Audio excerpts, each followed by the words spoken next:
a gleam, men. There's a gleam. Let's get the gleam, all right? Let's go. Quick up.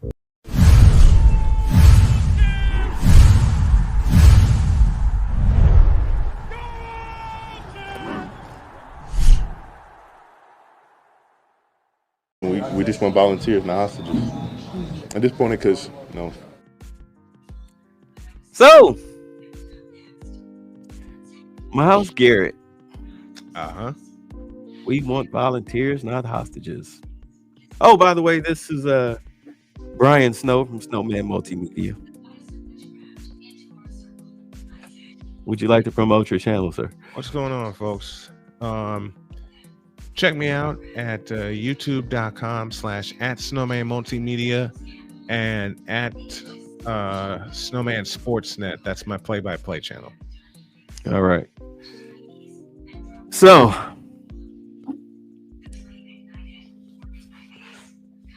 apparently, what Myles Garrett said at the end of the season, because the question was raised: would he request seeking a trade if the Browns don't improve in the offseason? Request nothing. And he said, well, it depends on what they tell me what the plan is. Bullshit. To which Joe Batonio, when told that by Myles Garrett, said, well, if Myles is unhappy, I'll either request a trade too or just retire. But keep in mind that Joe Batonio, I mean, really, in all honesty, you look at his stats, he should have retired 2 years ago. Yep. He is not the guard that when I first saw him as a rookie, he was mauling the defensive tackles, like pushing them 5-10 yards past the line of scrimmage after the whistle blew. Now they're mauling him. Right. He's a liability over there. And it didn't help that your left tackle position, I mean, they call this dude Thanos because he looks like Thanos. But the he left ain't tackle, like Thanos. He's not wiping people out. Right. I mean, this dude doesn't even finish the play. He'll block for 3 seconds and be like, well, time for lunch. Yep. And then stand back and watch the play. That's why the Cleveland quarterbacks were sacked as many times as they have in the last two seasons. That side right there. That side. Yeah. That's why, like, the tackle that they drafted, Jones, they drafted him to play right tackle. Number 4 out of OSU. But he's built like a left tackle. Yep. And it's like just converting. Converting. But so that's what they did. But which team are we talking about here? We're talking about the Browns. I rest my case. When they finally did, he was balling his ass out, and then he got hurt. Note the sentence, folks. When they finally did. Note the capitalized word. Like, you should have had him battling it out with Jedrick Wills in training camp.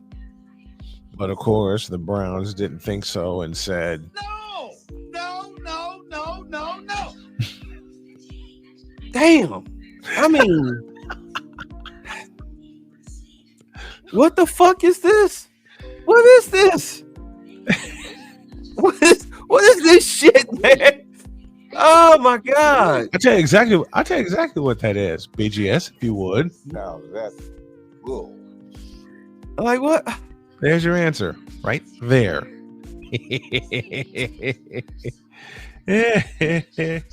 There's your answer, sir. Right there. Now that's cool. When they started the season, before they started the season, you knew Nick Chubb was going to be out until the middle of the season. Yep, which means your running game, unless you got a premier back, was going to suffer. Deshaun Watson is coming off of having his throwing shoulder completely reconstructed. Yep. What in the Christmas fuck all? You knew your offensive line was better run blocking than pass blocking because of age. Your Christmas what? Your Christmas fuck off. Okay. You knew. You knew You it. knew you had a shaky offensive line, and their strength is run blocking. You were unsure at wide receiver, but then you traded for Jerry Jeudy, who is a younger version of who's the guy they had? Amari Cooper. Amari Cooper. He's a younger, faster, more athletic version, shiny new toy version of Amari Cooper because he can make the catch. He can make every catch. I thought I went crazy when I talked about my teams. I am adoring this. I mean, do understand? We all thought that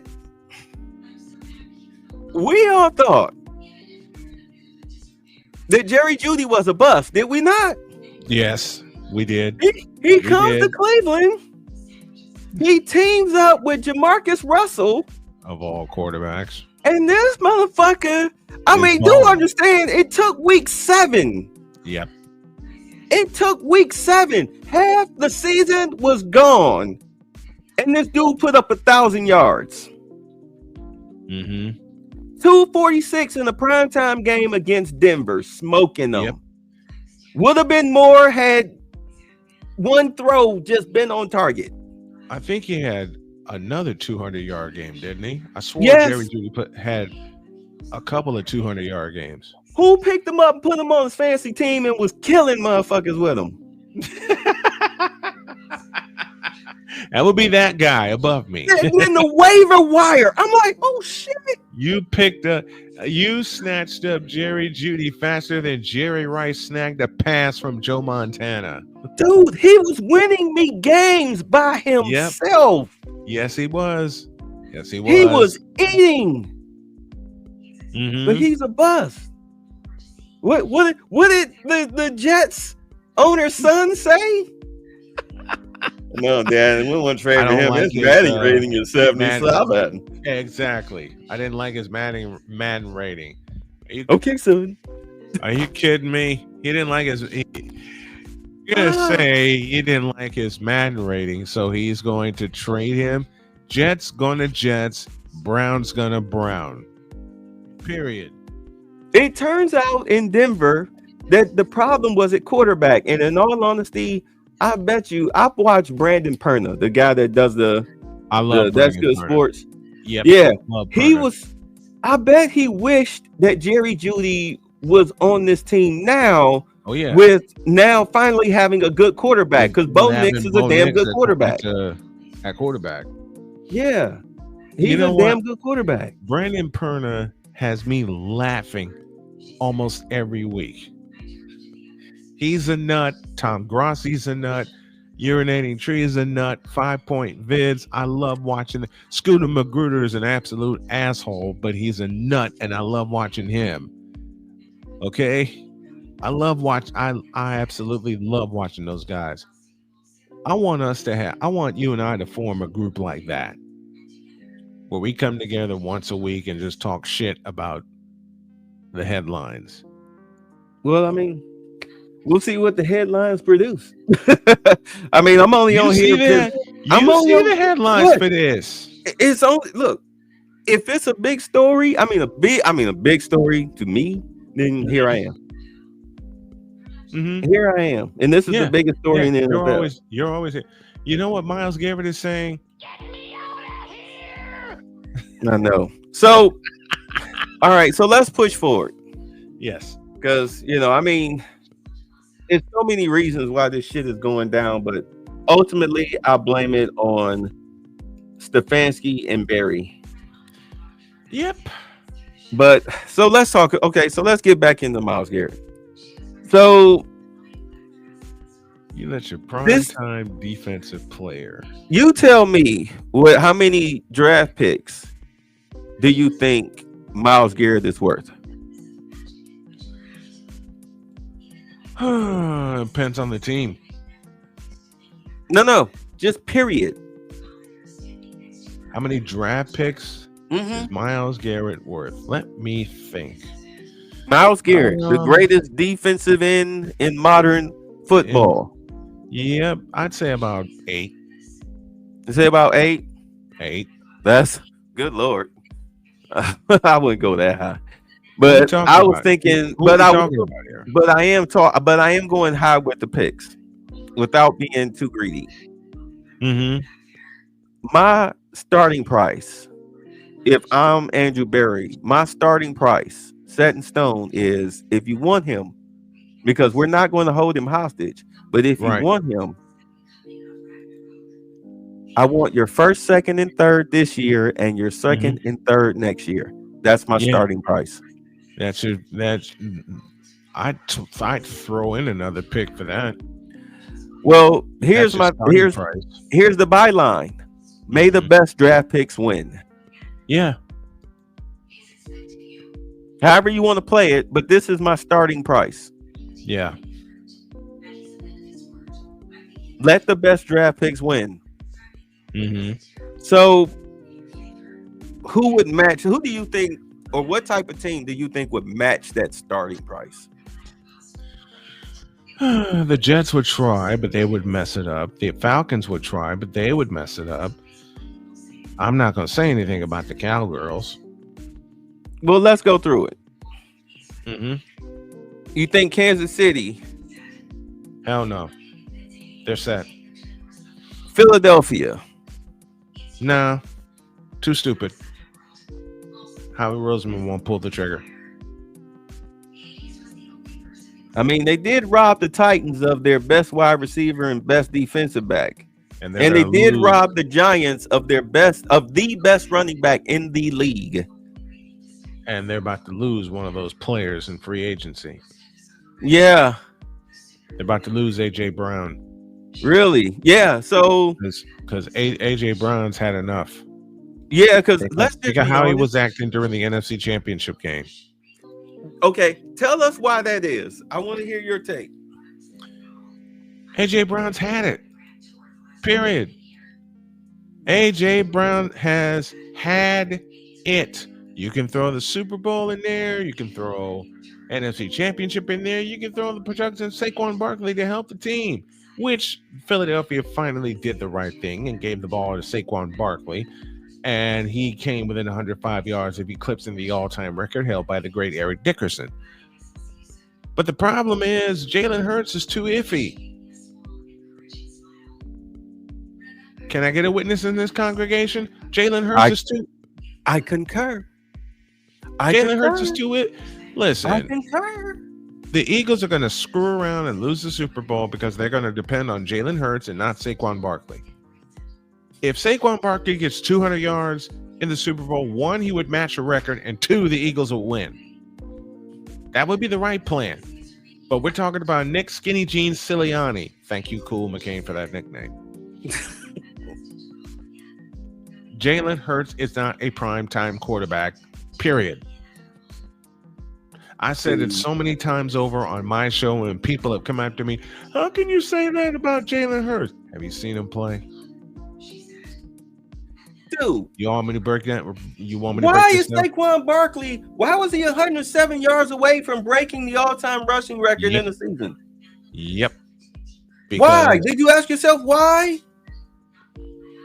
Your star wide receiver is reading a peace and relaxation book on the sidelines in the middle of the game. In the middle of the NFC Championship. He's sitting there with his legs crossed, with his helmet off, reading a book on how to find inner peace, because Jalen Hurts keeps missing the reads. The neighbor across the street, he's an Eagles fan. Mm-hmm. I've told him this so many times. I said, dude, y'all would be a great team if it wasn't for Jalen Hurts. Yep. What you mean? I'm like, dude, everybody knows that if he's uncomfortable with the first read, because he's slow at processing. Mm-hmm. By the time he should have made, by the time he's ready to make the throw, he should have already made the throw. Yes. So now he's dancing in the pocket trying to find a way out. Mm-hmm. And his footwork is awful. Yes. His footwork, he gets happy feet so quickly. You know who Jalen? Listen, I'm going to make a comparison, and a lot of Pittsburgh fans are not going to like me, but I don't care. I've watched enough football to make this comparison. You know who Jalen Hurts reminds me of? Justin Fields. Yes. Yes. Can't read the defense, slow in processing. Footwork is awful. He misses throws often, which is why AJ Brown is going to leave and go to the left coast, right? Where do you think he's going to go? San Francisco. Chargers? San Francisco. Why would he go to San Francisco? Y'all loaded at wide receiver. Yeah, and we need some insurance. Dude, he gonna want to start. If anything, he would probably go to the Chargers. He'll start. Gary Kubiak's the offensive coordinator. He'll make it work. How you gonna make it work? You already 4 deep. You 4 deep. Who's the quarterback? Brock Purdy. But you're 4 deep, and you're a power running team. You're a play action pass team. You're not a passing team. This year proved that. Which is why AJ Brown's going to be fantastic should the Niners go after him. And this is all speculation. Let me just tell the fans, this is all speculation. Okay, do y'all have the cap space? Let's say it happens. Do y'all got the cap space for that? Yep. We worked a couple of contracts because the first person we're going to take care of March the 2nd is going to be Brock Purdy. So the market's going to go sideways. And the fans are going to go sideways. You know why the fans are going to go sideways? Because, and you've heard it, you've done a game with me, they are all going to say that Brock Purdy does not deserve the extension that he is potentially going to get on March 2nd. Oh, he absolutely deserves it. Absolutely. This is why I hate people that judge the quarterback position without even looking at the game. He absolutely deserves it. He came in a situation where the 49ers were drowning because they lost Trey Lance for the season. They lost Jimmy Garoppolo, and all Brock Purdy has done. Oh, don't forget your running back. All Brock Purdy has done is come in and ball out. I mean, yeah, he was by him. It was him. Because I also picked up y'all wide receiver. Debo Samuel. What's his name? Debo Samuel. Number 15. No, not Debo. Hell no. Jennings. I also started Jennings. He was balling out. Oh man, my wide receiving core was balling out. Jennings and Judy were balling out for me. Yep. And I was like, shit, that's Brock Purdy. Mm-hmm. I didn't even know that Jennings. I thought Jennings was still in the slot receiver spot. I didn't know he was the number 2. Yeah, they move him around. Right. That's why Debo Samuel was getting all that flack. It's like you out here mushing our kicker in the face, but you out here dropping fucking passes, bro. How would you like it if all of a sudden the kicker mushed you in your face? Mm-hmm. You out here fucking up. You think I'm doing this on purpose? Shit, it's the same situation, dummy. You think I'm trying to lose? Yeah. They think so. Listen, they think so. That's Phil, why I'm I'm trading. I've had people ask me what my pick is. I haven't revealed my pick. This is the first show, not even on my morning show. This is the first place I'm going to reveal my pick. And it's a simple sentence. Philadelphia is going to get fucked up. You know what?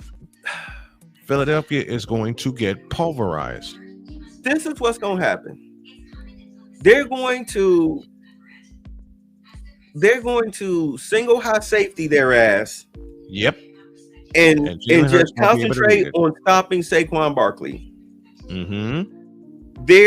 Because do understand that they're going to be faking blitzes. It's going to be the read and react defense. Mm-hmm. It's going to be the read and react defense. Which is with a cover one on Saquon Barkley. Which has been Steve Spagnuolo's calling card. Right. So for as long as he's been a coordinator in the NFL, Steve Spagnuolo's calling card has been read and react, whether he had a losing team or a winning team. That has always been his calling card. And he's got these exotic blitzes that flustered Buffalo. It flustered Buffalo in the first half. It most certainly did. It fucked them up in the fourth quarter. It fucked them up the whole game. They didn't know where the blitz was coming from. Even the announcers was saying that, like, wow, like they load up the left side, but the blitz comes from the right. Yep. You know why defenses don't do well against Steve? You know why offenses don't do well against Steve Spagnuolo? Because he knows how to call a defense. He calls a hell of a Spagnuolo calls a hell of a game. Yeah, he confuses the quarterback. Mm-hmm. And while the quarterback is being confused, the offensive line is being overwhelmed from the interior by Chris Jones. Chris Jones pushes the pocket inside, which forces the quarterback to move around. That's why you got who's the guy that they have on the edge? Karlaftis? Yeah, Karlaftis, because Karlaftis really is he's like a linebacker / defensive end. He's not a big guy. He's a medium-sized guy, but he can chase down the quarterback that may have escaped from the pocket. And he's nimble enough to get a good pass rush. He's like TJ Watt if he played defensive end.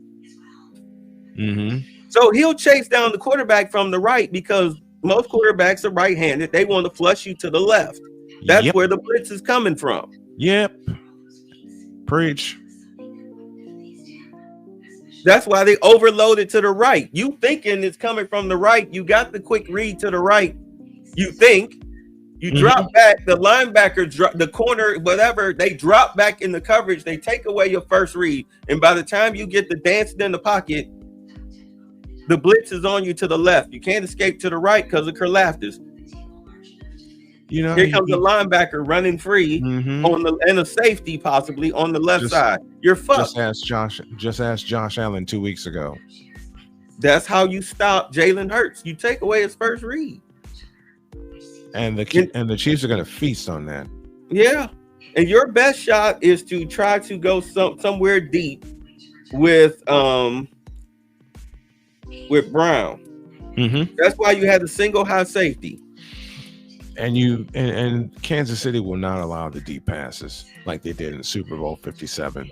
I'm sorry, I don't mean to. They would not allow Hurts 300. They would not allow Jalen Hurts 300 yards. They will not make that mistake again. They're going to be ready, even more ready for him this time. Yeah, because Philadelphia's about to get fucked up. I don't even, bruh. I'm still being stubborn and saying I'm not watching the game. But at any rate, so Buffalo.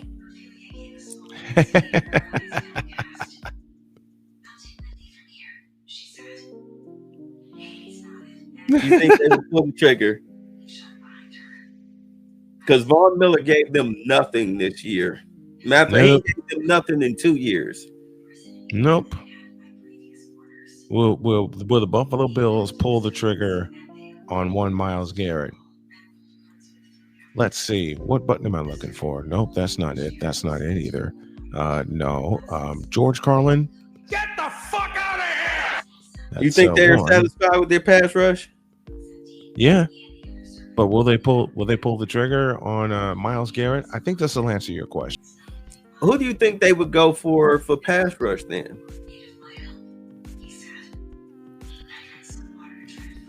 Houston's a good destination. No, I mean as far as Buffalo. As far as Buffalo. Yeah. Where would they go for a pass rusher? Right. Is that the question? Okay, that's the question. That's the question. I mean, they're picking all the way at 30th. They'll probably find a pass rusher in the third round. Third round? Jesus Christ. They'll find a pass. Because think about it, man. First 2 rounds are loaded. And teams are going to be snatching them off the board in a hurry. Let's see. Yeah, it looks like a pretty deep draft. Yep. Yeah, it looks like a pretty deep drafted edge. People want to try and criticize me because they think I don't do my homework when I come with these wild takes. Motherfucker, have you watched my show? Have you listened to me over the years? I does my research. Okay. Yeah, they can probably wait for the draft. Yep. Yeah, they can probably wait for the draft. Third round. Because this draft is loaded. Okay. Let's say Washington. Because they couldn't rush the passer for shit. No, they couldn't. Washington could be a good team to go after him. They got a young secondary that could definitely benefit from it. Mm-hmm. I mean, they made it all the way to the conference championship game without a pass rush. Right. They made it without a pass rush. Yeah. Imagine if you had a pass rush. Mm-hmm. I mean, how many holes did it look like that defense needed to fill that wasn't defensive line related? Mm-hmm. Imagine if the Redskins had a pass rush in the NFC Championship game. Saquon Barkley doesn't hit that 60-yard touchdown to start the scoring for Philadelphia. Imagine if the Redskins had a pass rush. Imagine if, I'll say it again for those of us in the cheap seats at old RFK Stadium, which I had a chance to visit back in the 90s. Imagine if the Washington Redskins, and yes, I said it right, Washington Redskins had a pass rush.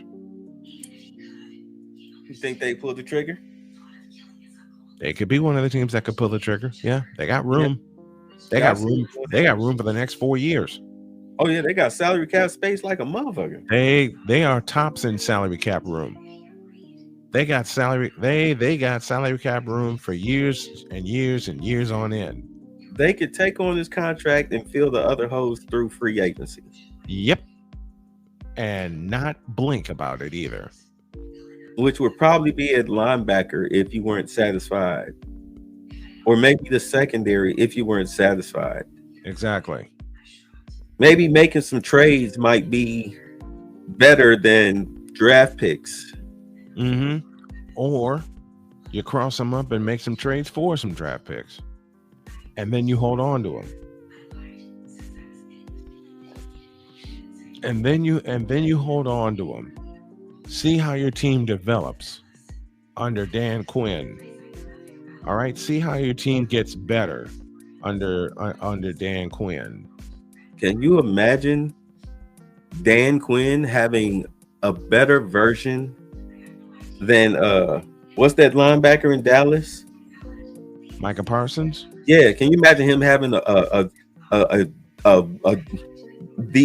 freaking Rolls Royces of Micah Parsons? Listen, at defensive end. Let me tell you about Micah Parsons. All right, Micah Parsons is getting worn the fuck out. Yeah, they are wearing him out for no reason whatsoever. By the end of this coming season, Micah Parsons will want out of Dallas. Or because either an injury is going to hit him or a lack of production is going to hit him, and he's going to go bitch about it on his podcast, which he can, he does have the right.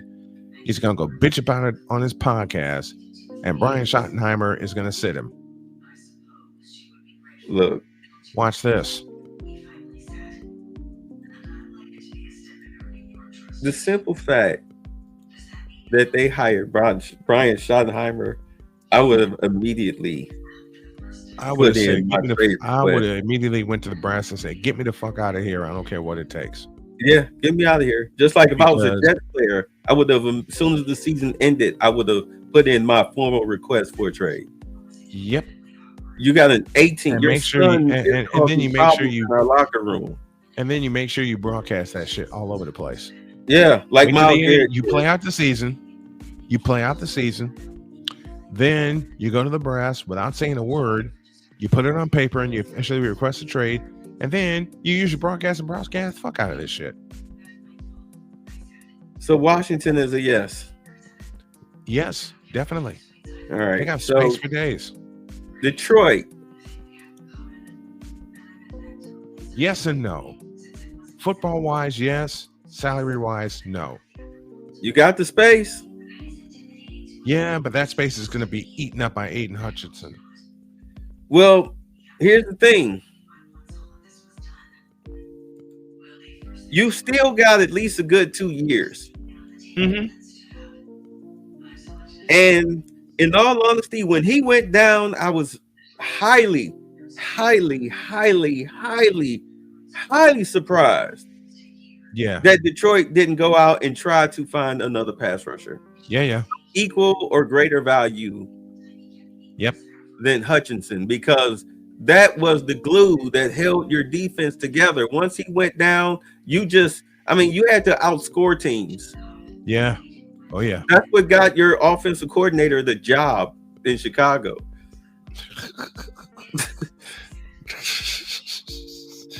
Do the Chicago Bears know what the fucking offense is? I mean, good Lord. Not since 1985. And I'm stretching it with that. Because the Bears were such an offensive dynamo in 1985. If they had the offense to match the defense, San Francisco would not have been talked about throughout the course of the 80s. Period. The biggest hurdle that Dan Johnson has to overcome is the mentality of his quarterback. Because he's a moron. He's a moron. I could go on for days about Caleb Williams, but considering the fact we are only on for an hour, I won't have enough time. He is a moron of the fifth power. I mean, this dude got trolled thinking that he was talking to his head coach. He's a moron. He told somebody on camera that he has trouble reading the blitz, and ever since then, he's been forced to throw under the blitz. Mm-hmm. This guy is a moron, and he thinks he's all world. He gets jittery in the pocket. Listen, Caleb Williams had one good day at quarterback, and it was prorated at best. And that came in 2021 when Oklahoma came back from a 28-point deficit playing Texas. That's it, and that's all. The steal of the draft was Daniels and Nix. Mm-hmm. Not Caleb Williams. Yep. Say that again for those of us in the cheap seats at the old version of Soldier Field. Say that again. It was Daniels and Nix. Mm-hmm. It was Daniels and Nix. They were the two best quarterbacks to come out of that draft. Yep. And Daniels is going to unanimously win Rookie of the Year. Bo Nix got better. Jaden Daniels got better. Okay? Yeah. What the hell has Caleb Williams done? Not a goddamn thing. Nothing but piss off his teammates. Nothing but piss off his teammates. And they had the nerve to stick with him. Tell me I'm wrong. No, you're not wrong. In all honesty, if I was Johnson, I would have taken. I have to admit, I would have taken the Raiders job. Yep. If there was any job out there to take, I would have taken. As far as that, I feel comfortable with. It would have been the Raiders job because then I know that I could pick my own quarterback. Mm-hmm. All you have to do is trade up in the draft to get him. Oh yeah. You know who I like in order?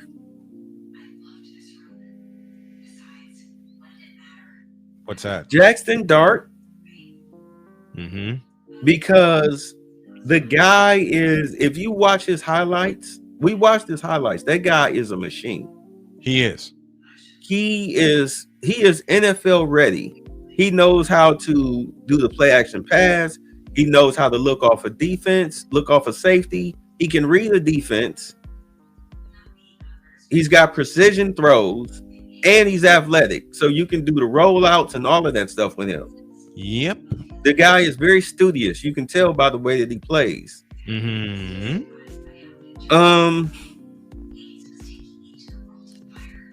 I like Howard because he is a big tree trunk of a quarterback that's just as athletic as you want your quarterback to be.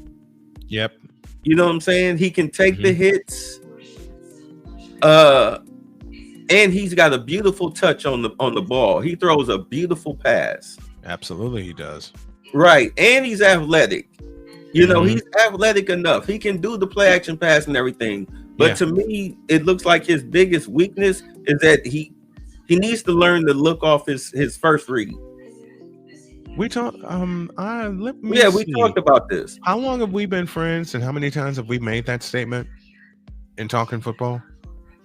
Twice. So, and then I would go Ward. All right. Only based on skill, but when that dude quit on his team halfway through the game, talking about a business decision, I don't need that type of. See you later, alligator. Yeah, I don't need that on my team. See you later, alligator. Yeah, you're an automatic problem. Okay, and Shedeur, I'm not saying he's a bad quarterback, but he holds the ball too long. He's horrible, and he's too slow. Listen, if you can't outrun college defensive tackles, you're going to get murdered in the NFL, and you don't appear to be big enough to take those hits. Listen, I will say Shedeur Sanders is terrible. I will say Shedeur Sanders is god awful. I will boldly say Shedeur Sanders is not ready to play quarterback. And yet, there's a certain group of people, we'll not name them here, that want Shedeur Sanders to be the number 1 overall pick. That would be a mistake. This is why if I'm the Browns, this is why if I'm the Browns, if I'm going to trade, because I'm fully for trading the number 2 pick to either the Giants, the Raiders, or the Jets. I would go no lower than the Jets because I know that New England, Jacksonville don't need quarterbacks. No, and more than likely, Sam Darnold is going to sign with either the Giants, the Raiders, or he's definitely not going to sign with the Jets. Oh no! So he's going to sign with one of these 2 teams, the Giants or the Raiders. Might possibly Tennessee, but I don't know. That would be surprising. And then they take who's the one that can't understand his girlfriend playing him like a sucker? Travis Hunter.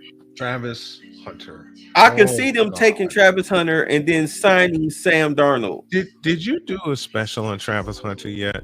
No, because I could care less about his personal life. I mean, you know, everybody in the manosphere tried to warn him. I didn't touch it. All types of athletes are trying to tell him, you know, but you know, he think it's okay that his girlfriend can spend the night at her boy best friend's house, walking around in the dude's t-shirts and shit, all in the bed. You know, I mean, that she didn't give a fuck about him till she found out who he was through her brother. You know, I mean, you're buying her brother gifts and shit. Yep. I mean, calling this dude your best friend. Why? Because he introduced you to his sister. This is the chick of your dreams. I mean, you're sitting outside of the party in the car while she's in there taking shots of men grabbing on her ass and shit, grinding up on each other in the party while you're out in the car. Preach. She's got all your passwords and shit to your social media. There's a problem right there. On the day that you guys finally, you know, won your final game, she's having a problem with you, I guess with some girls in the stands that was, you know, screaming and hollering at you, and you acknowledge them by saying, yeah, because you made a big play. You made a big play. Yep. Right. Made a big play. So now, you know, that they giving you shit about that or something. You probably ran your mouth to them. So now they're running their mouth. You're going back and forth with them to the point where now after the game, you like, what them bitches over there? Be like, really? Really? Why are you even talking to them? They're fans. Who cares? And he was excited. Oh, the fuck out of here! I mean, he can look, man. I'm not touching that subject. I never will touch that subject. Let's move on. Let's move on. Thank you. Let's move on. Let's move on. So Baltimore is a hell no. Baltimore's a hell no to the no. I think the Rams are good where they're at. They've got a good young defensive line that gets a lot of pressure. Houston might be a stretch. Right? Yep. Yeah, Houston might be a stretch. Houston might be a stretch. They got a little room, but not much room because they're locking up CJ Stroud. In all honesty, what they really need to do is strengthen their wide receiver core because they cannot stay healthy. Yeah. Tank Dell, back-to-back years, freak accident, out for the season. You know, then who's the guy they signed in free agency? Stephon Diggs. You expected him to step up and be the number one in case, you know, one of your guys got hurt. You got two number ones, right? I mean, you're a number one wide receiver, right, Stephon Diggs? Supposedly. Right. And they're Nelson Jr., he's clearly the number one guy. I mean, this guy was in obscurity until he went to the Texans. This guy is suddenly like, wow, like this guy's good. He actually has a chance to play. Yeah. That's how Nelson that is. finally got a chance to play. He finally got a chance to play, and he's taking advantage of it. So he's taking full advantage of it, man. Who knows? Well, Houston's got a wide receiver problem. So probably not. Minnesota. Don't even try it. I mean, they got a hell of an offense. They just maybe need to strengthen their defense. I mean, a good pass rush. I mean, look who you got to play against. Green Bay. Chicago. Yeah, Chicago. And Detroit. You got mauled twice by the Lions. Right. The first one was a walk-off victory, but you were still getting mauled in that game. Secondly, the last game of the year for the Central Division title, and you don't show up. They're a passing team. Everybody in your division is a passing team. Yep, and Minnesota didn't have the nerve to change it up a bit and use what actually gets them somewhere. Sign Aaron Jones and you don't use him. For what? Your defense was it was atrocious. It was atrocious. That's a great word. I know. Yeah. It was atrocious. It was a sieve. Yeah, it was atrocious. That defense was a sieve, and if it got to the quarterback, they got lucky. Your offensive line was even worse. But in all honesty, you should have started running the football. Running the football? What's that? Yeah. You should start running the football. Running the football in the NFL? What's that? Shit. If you know the blitz is coming, screen. Screen, motherfucker, screen. Screen, motherfucker, screen. Yeah, especially a middle screen. What are you doing? Just dump it to the tight end or the running back or the full, whatever. Boom. Slow that pass rush down. Slow the blitz down. God damn. Woo. They blame that on Sam Darnold, and it's like, well, shit. Where is he throwing to? Exactly. Shit, he's holding the ball to the last second, looking for somebody to get open. These motherfuckers trying to shake their man at the line. When they started 5-0, the Vikings, one, it surprised the daylights out of everybody, me included. Two, they were getting lucky with their passing game because no one figured out how to come after Sam Darnold. No one figured out how to frighten the shit out of Sam Darnold in the pocket.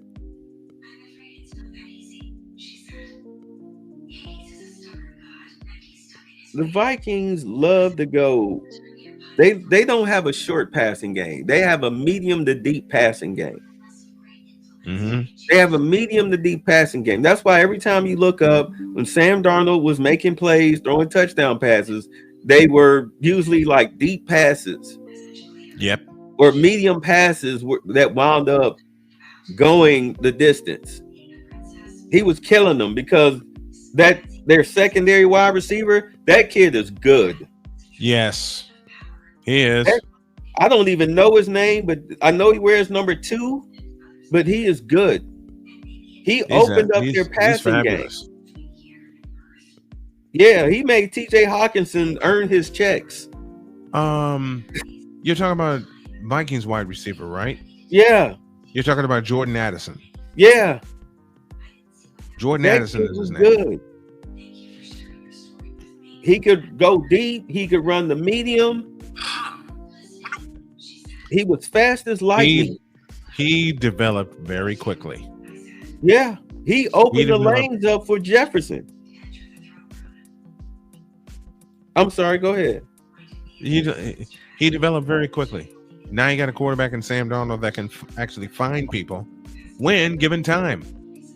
First half of the season, he was given time. Second half of the season, they were figuring him out. And that made that offensive line a sieve. Yeah, they just, in all honesty, as smart as they say the offensive coordinator / head coach is, I'm sorry, he's not giving his quarterback a pre-snap read in order to find the hot route to beat the potential blitz. And the teams are figuring him out the second half of the year. After they started 5-0, the team started figuring out how you attack the Minnesota Vikings. Yeah. That's why in games where like he was playing bad, where it seemed like he was overthrowing the wide receivers, it's because really the defensive back would not let the wide receiver get beyond him. If you notice in the overthrows, the defender had better position than the wide receiver. Yep. Because he wouldn't let the wide receiver get behind him. It wasn't no play chase. It was like run through. Right. Yeah. So the ball was being overthrown. They just shut down their medium and deep passing game. So he played like shit. Minnesota Vikings were a very lucky team this past year. You should have turned to the running game. You should have started using your running game. And they were too chicken shit to do that. Any rate, so yay or nay on the pass rush? I'm going to say nay.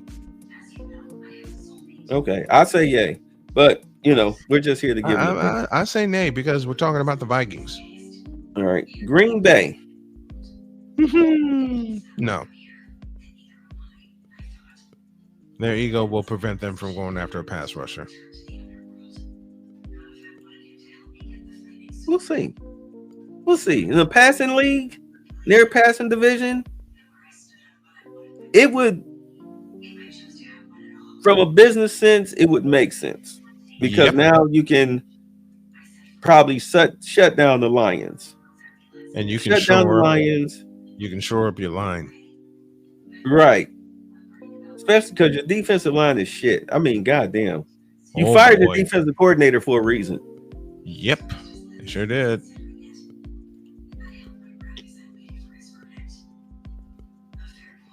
If you think that's the missing piece,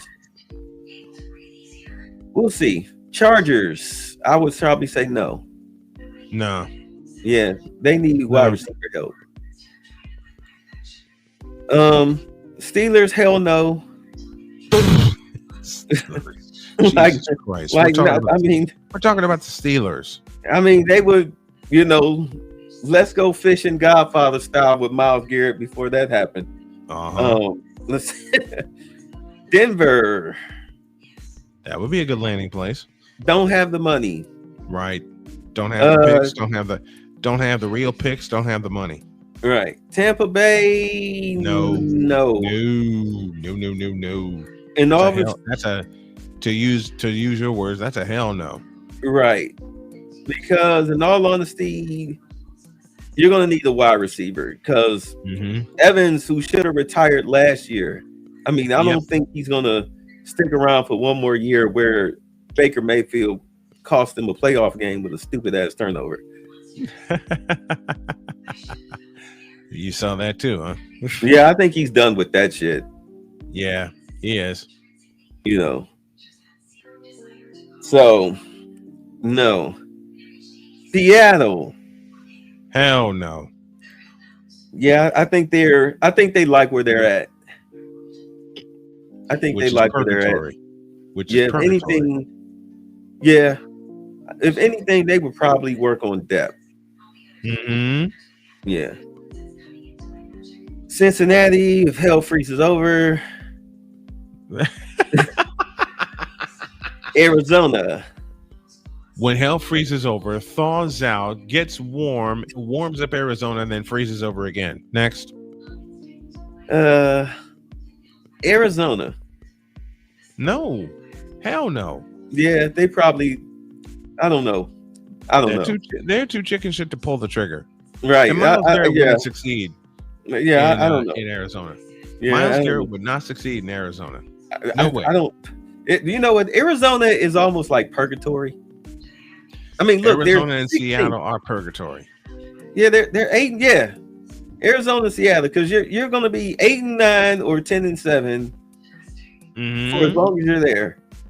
Yep, that's all they will. That's all they will do. They had a playoff season in 21, and they won't see the playoffs again. Yeah, ever. As long as Kyler Murray is the quarterback, and they're content where they are. Yeah, the Arizona Cardinals will never see the playoffs again. I mean, goddamn, you got your star quarterback.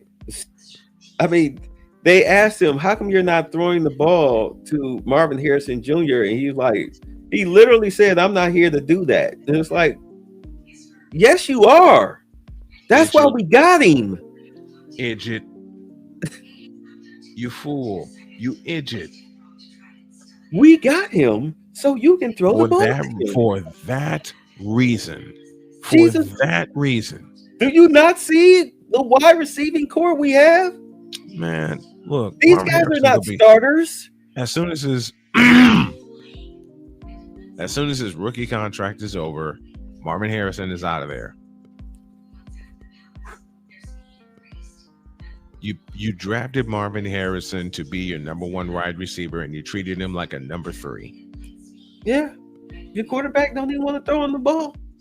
And when he did throw him the ball, the kid, this is why I was the number 1 pick. Hello, clue phone, ring, 2 pick touchdowns. It up. Clue phone, ring, pick it up. Jesus Christ, bro! But you know what it is? It's that Donovan McNabb, Terrell Owens situation. The Baker Mayfield. A preseason touchdown led to a lot of strife. I mean, they threw it to him, yeah. Yeah. But Odell, that's his name. Baker and Odell. Yeah, it's like that turned out. What it is like the wide receiver, the quarterback feels that the wide receiver wants to be the star of the show. And it's like, because do understand, if I, the wide receiver, look good, you, the quarterback, look good, we both eat together.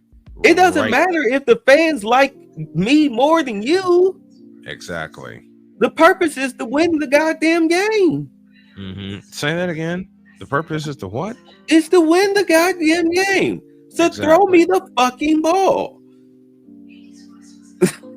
Goddamn. Who cares? Why do you care if? Because they want their numbers because they want their numbers instead of wins. Excuse me. Who was the best wide receiver in the NFL? In NFL history? NFL history? Jerry Rice. Yeah. Jerry Rice. Who's the best quarterback in NFL history? I have a personal preference, but I'll be quiet. No. No? Tell the truth. Tell the truth. Joe Montana. Yes. Oh, Joe did Montana. you like I was Joe going fucking to Montana. Cool Joe Montana. Cool Joe. Why? Joe Cool. Why? Joe Montana. Why is Joe Montana the best quarterback in the NFL? Because he knew how to play the position. He knew how to get the ball to his receivers. He didn't have to scramble much. And even in season 11, he reads the defense wonderfully. Did that his entire career. And the biggest thing about Joe Montana that Tom Brady didn't do, that Peyton Manning didn't do, he trusted his teammates. He threw the ball to Jerry. He threw the ball well to Jerry Rice. Mm-hmm. He also, John Taylor, ate like crazy because of Jerry Rice. Because of Jerry Rice. To be a more physical version of Jerry Rice. Yep. A more athletic version of Jerry Rice. Jerry Rice is like a machine. Yep. Whereas John Taylor was the muscle. Jerry Rice was 6'2" and 200. John Taylor 6'1", 185, but John Taylor could run with Jerry Rice. Yeah. He could. He ran routes as great as Jerry Rice. And for those of you that don't agree with me that John Taylor deserves his spot in the Hall of Fame, I direct you back to 1989 when the 49ers traveled to Los Angeles and played the Los Angeles Rams on Monday Night Football. That's the game. Why am I directing you to that game? Because Jerry Rice was a decoy that entire game, and John Taylor 11 catches, 289 yards, and still the only receiver in NFL history catch not one, but two 90-yard plus touchdown passes. In a single game. And guess who threw him the touchdown going blocks down both sidelines, both plays? It was Jerry Rice. It was Jerry Rice. I mean, they left linebackers in the dust. They left linebackers. They left everybody in the dust. Yeah. And you know what? They left every damn body in the dust. In both touchdowns, the Rams' best defensive player, which was that safety Stewart. Yep. Was the one that Jerry Rice was blocking. Because I mean, Stewart could play. He was Pro Bowl safety. Yep. But those guys were so much of teammates.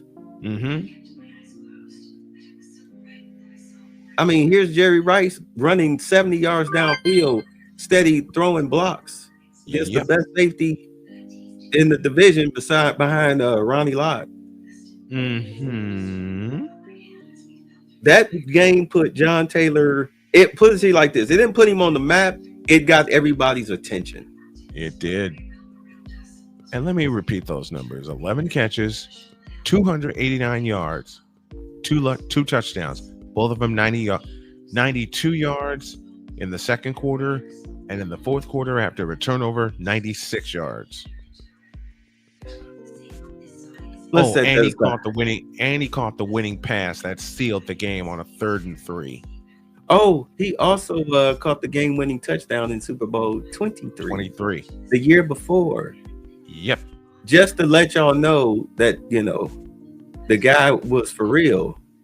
Like, ain't that the guy that caught the game-winning touchdown in Super Bowl last year? Like, yeah. John Taylor. Like, yeah, that guy is good. Damn, that guy is good. Let me say it again. John freaking Taylor. Matter of fact, I have a present for you. Take a look in the back. Oh.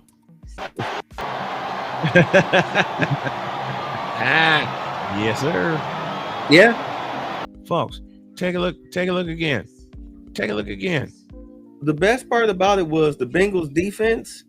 They said that they thought the ball was going to Roger Craig. Rice. They thought it was going to Roger Craig. Yeah, because he kept going over the middle wide open, getting 10 yards a clip. Remember? Yep. Craig he kept getting 10 yards a clip. Craig caught 9 passes for 101 yards. But take a look at this laser again, folks. As soon as he set his feet, the ball was out. He took 5 steps. He took 5 steps back, got set, and threw a rocket. All right, you can take it down. Yeah, that's a crazy he wasn't part. Expecting the slant. They never they didn't cover John Taylor. Why are you not covering John Taylor in the Super Bowl, man? They thought it was on the Craig. It was either Craig or Rice. It was they either totally Craig forgot or Rice. about John Taylor. Jerry Rice caught 11 for 215, and Roger Craig caught 9 for 101. Yeah, I think he caught 3 passes on the game-winning drive. On that game-winning drive. Mm-hmm. Yeah, Rice caught like a quick little 6-yarder and then the 27-yarder. Yep. On 2nd and 20. 27-yarder that got the 49ers in position. Right. So on a on a 2nd and 20, and that came on a 2nd and 20. Hey, that came on a 2nd and 20, and Montana was like, okay, hey Rice, hold this. 27 yards and a first down. Let's set it aside. We're killing ourselves here. So Atlanta. Now, here's my thing with Atlanta. Last year, I felt that they lacked the pass rush. Remember, they made the trade with the Jets. Mm-hmm. The pass rusher was holding out for the Jets. He wanted out. He wanted out. Yep. He never said why, but I think we have an idea. I mean, that front office was terrible. Is terrible. Right. So he wound up being traded to Atlanta. So they were looking for a pass rush. Mm-hmm. Now they felt that Kirk Cousins really kind of held them back from some wins. They really waited too late to bench him. Good old Kirk 2 Chainz Cousins, who should have never taken a snap in the Falcons uniform. So it seems like he should have never taken a snap in a Falcons uniform. Yeah, he never really should have been signed, because you're talking about a quarterback coming off a right Achilles tear. Yep. And you're playing on turf. You're playing on artificial / speed turf. Right. And you're asking a 36-year-old quarterback to play on speed turf. Coming off an Achilles tear on his throwing foot, his plant foot. A major Achilles tear at that. A major Achilles tear. He was doing good until he ran out of steam, because the injury started catching up to him. Yep. Right after, and it started catching up to him right after he dropped 500 yards on Tampa Bay on a Thursday night. Yeah, because he threw a lot of passes. I think he threw 50 he threw at least 40 passes. Right. Matter of fact, let me do this. So he overworked his Achilles to the point where it probably got stiff on him or whatnot. Because I mean, he is coming off of surgery. It's not like it's going to not have any side effects. And the side effects was that it just wasn't hold up as strong as it used to. Wasn't it his plant foot? Yeah. Where he tore his Achilles? It was his plant foot. Yeah. So he just ran out of steam. He threw the ball 58 times. Oh, yeah. Yeah. He ran out of steam. He threw the ball 58 times. That's ridiculous. You're asking, ridiculous. You know, when I covered the draft and we got news of the signing. Some people were saying now Atlanta has a competent quarterback. Are you kidding me? I mean, Mooney was looking good. Was he not? He threw the ball 58 times for 509 yards, 4 touchdowns, and an interception. His body went dead. Yeah. Yeah. 58 times. Let that sink in, folks. Kirk Cousins, 36-year-old Kirk Cousins, in a game, threw the ball 58 times. The next few games, I thought I think the coaching staff was thinking that, okay, well, maybe he's, he had an off game, because of the last game, and then, he played his way through it. But he just kept getting worse and worse and worse. Yes. Before they decided to bench him and start Penix Jr. Which is why, remember when they drafted him, you saw the GM explaining to Arthur Blank, who was like up close on him like this. Yes. Like what the fuck? What is this bullshit? I just signed this guy. You had me sign this guy, all this fucking money. Now you drafting a quarterback? What the fuck? And you know what? I got the perfect button for you. I got the perfect button for you for that. Where is it? I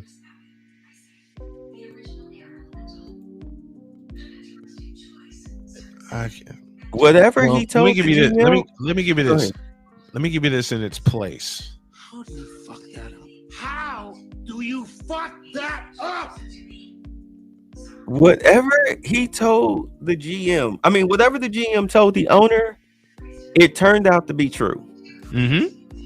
Like, because it's just in case, this guy isn't what we're paying him to do. Like, we might wind up having to eat some money, but hey, I'd rather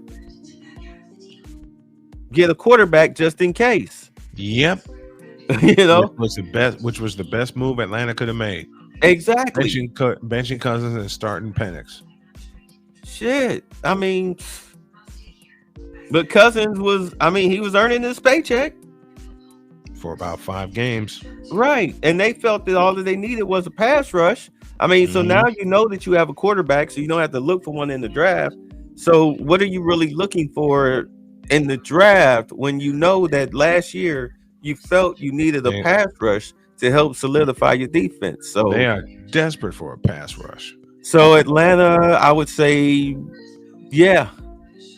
I guarantee. I agree. I agree. Atlanta needs a pass rush. Yeah. The Colts, I would say no. I think the Colts are satisfied with the direction that they got in. They got DeForest Buckner, but it wouldn't hurt to take a peek at it. Yeah. But in all honesty, let's be honest. They know they need a quarterback. Yep. Yeah. Because Anthony Richardson, you fired. Yeah, he's terrible. So Anthony Richardson sucks. I would say the Colts would probably, I would say 60-40 no. Miami, probably not. They're all into Tua. They don't care about their defense. Yes. And their defense is good. Dallas. No. Dallas. No to the no. Dallas. Hell no to the no. Let me explain. Okay, you tell me why not. Really?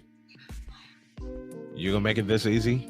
Yeah, you tell me why not, and I'll tell you why so.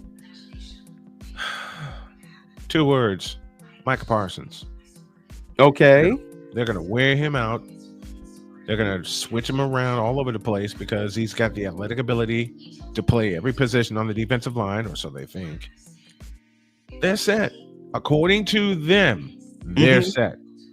They should be in play for Myles Garrett. They absolutely should be in play for Myles Garrett. But Jarrell is too damn stupid. But why would you not? Did you not hear my last? Did you not hear my last line? Okay, well, let me explain why I Jarrell think is too.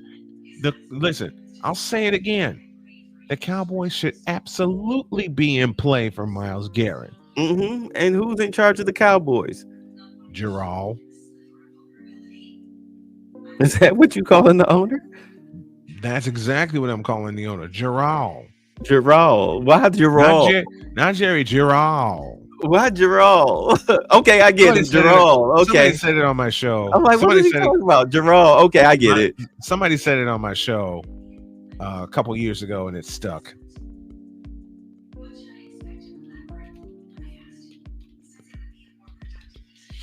Okay. That's all.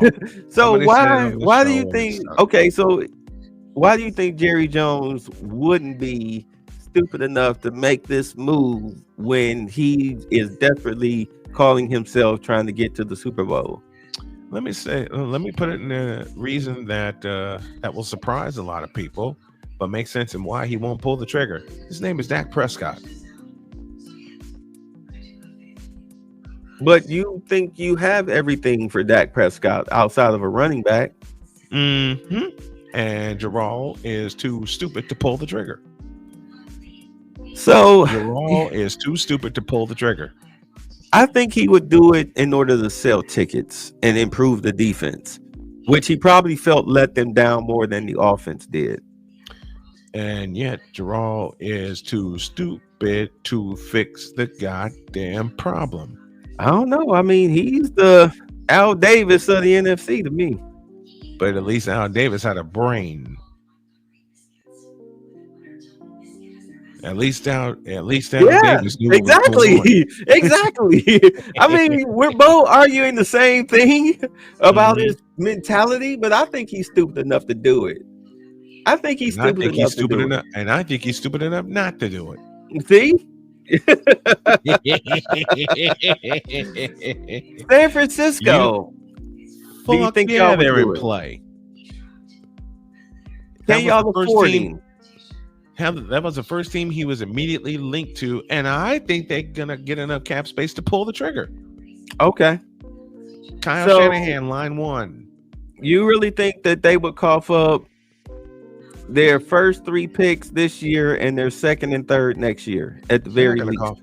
Fuck that. They're not gonna, because that's what we're trading him for. They're not gonna cough up anybody. They won't need to cough up anybody.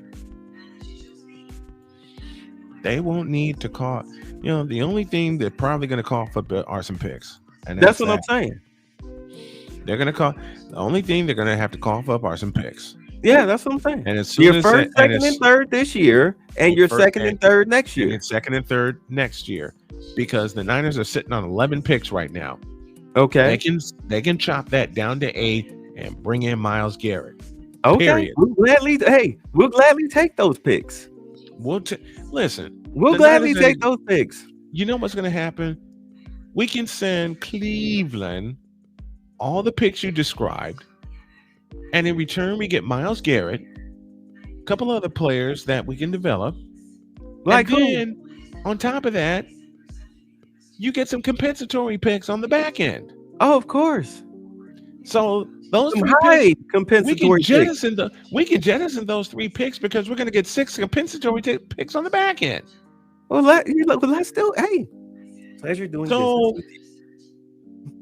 To the rest of the NFL from the San Francisco 49ers, fuck you, and fuck a whole lot of you. They are definitely in play for Myles Garrett. In fact, the reports immediately started coming out that the Niners are going to make a push for him. Well, hey, welcome to the table. Exactly. Welcome to the bargaining table. And here's what they're going to do. This is fiscally possible for San Francisco. You bring in Myles Garrett, you give him a quick extension to keep him under contract, and then later on, you give Brock Purdy the extension he deserves because you're going to have the room available. They restructured a couple of contracts. They're going to have the room available to pull the trigger on Myles Garrett. You guys run the 4-3 defense, right? Yes, sir. That's the best defense for them. Mm-hmm. The 2 defensive tackles, they play the run. Meanwhile, the defensive ends go after the quarterback. Exactamundo. Which can also free up the linebacker blitz. Mm-hmm. And plus, what's really going to help Myles Garrett? You said linebacker, did you not? Mm-hmm. The return to Drake Greenlaw. Yeah. They're going to re-sign him. They're going to re-sign him. And Drake Greenlaw is hungry. Okay. Welcome to the table. Yep. Chicago. Hell no. Yeah, I don't know what the hell they're trying to do. For the same reason Dallas won't sign him, for the same reason the Jets won't sign him, and for the same reason the Atlanta Falcons won't sign him. The ownership is dumb. Yeah, I you know what? I don't even know what Chicago. New Orleans, I doubt it very highly. No, no, and no. Carolina, possibly. Are you kidding me? Carolina, possibly. No. I mean, what's the name came on pretty good after his second benching. Bryce Young. Yeah, he started playing like an NFL quarterback. He started reading defenses better. Yeah, he stopped. Which is what they should have done with Bryce Young in the first year. Sit and watch. Yeah, he was getting rid of the ball a second too early. Mm-hmm. Because it was like he was scared to take a hit. And he had happy feet. Yeah. Once he settled in and showed some confidence to stand tall in the pocket, oh man, he was lighting it up. Mm-hmm. He was lighting it up. So I don't know. Carolina, they could go after Myles Garrett, but I guarantee they're going to have to compete with San Francisco to get him. That's fine. We'll bring him to the table. And right now, San Francisco has more to offer than anybody. People think I'm crazy when I say that, but I don't think I'm crazy at all. Excuse me. I don't think I'm crazy at all for saying that. Yeah. The Jets, like you said, welcome to the table. Yeah. The Jets know they need a quarterback badly. The Raiders know they need a quarterback. The Colts know they need a quarterback. Let's see. Jacksonville.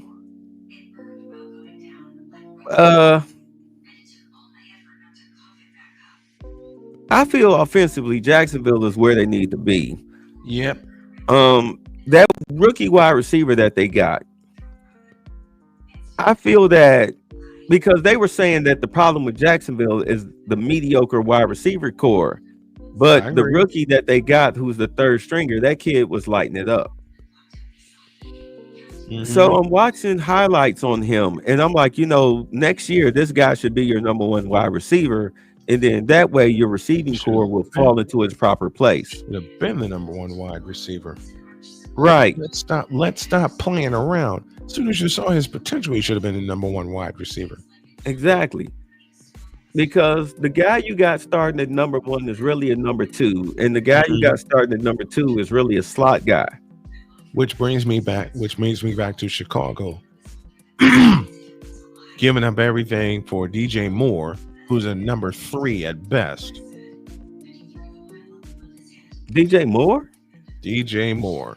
I think DJ Moore he is a number one wide receiver because when you see him, he's a number one out of recess, not a necessity. When you see him making plays, it's because the quarterback is actually throwing him the ball. You understand? So to me, it's his biggest problem is he's not getting the recognition that he deserves is because of bad quarterback play. Mm-hmm. Because the reason why he was so happy with Justin Fields is because he was always Justin Fields' first read. So Justin Fields was always throwing him the ball. Correct. So he was being productive because of Justin Fields. They were both being productive. That's why he was like, I don't have a problem with him. Mm-hmm. You know what I'm saying? Shit, he throwing me the ball. Yep. Right. Like, do y'all not think he's a number 2? Yeah, so I would say Jacksonville will probably pull the trigger. Yeah. They get a new GM. You want to make a big splash to prove that you're here to win. Where's your weakness?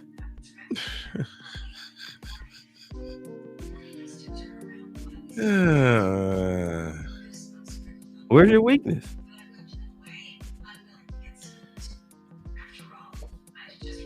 Who are we still talking about? Jacksonville. Where's your weakness? Where isn't their weakness? Right, but where do you feel is your main weakness? No defensive line. Yeah. Matter of fact, no offensive line either. Yeah. But like I said, you get a new GM. He wants to make a big splash. You know, he wants to make a big splash, but someone's controlling him. Because if he made a big splash, when this word came out, he'd have gone for it already. Well, I mean, they haven't. I don't think they hired a new GM yet. And that's going to cost him. All right. So whenever they hire a new GM, we'll see where he sits. And that is going to cost them. Yeah. So anybody else? I would say New England. Hell no. The Giants. New England. No, they got too many holes to fill. Hell no to the no. Yeah, that's a no. The Giants, that's a no. Hell they no. Definitely need a quarterback. The Giants are in purgatory. They need a quarterback and a running back bad. Yeah. Cleveland, of course not. I mean, you know. And the Titans, I would say no. I love the way you say that. You said Cleveland, of course not. Yeah. I love it. Tennessee, I don't think so. Mm-hmm. In all honesty, I think Tennessee is probably going to draft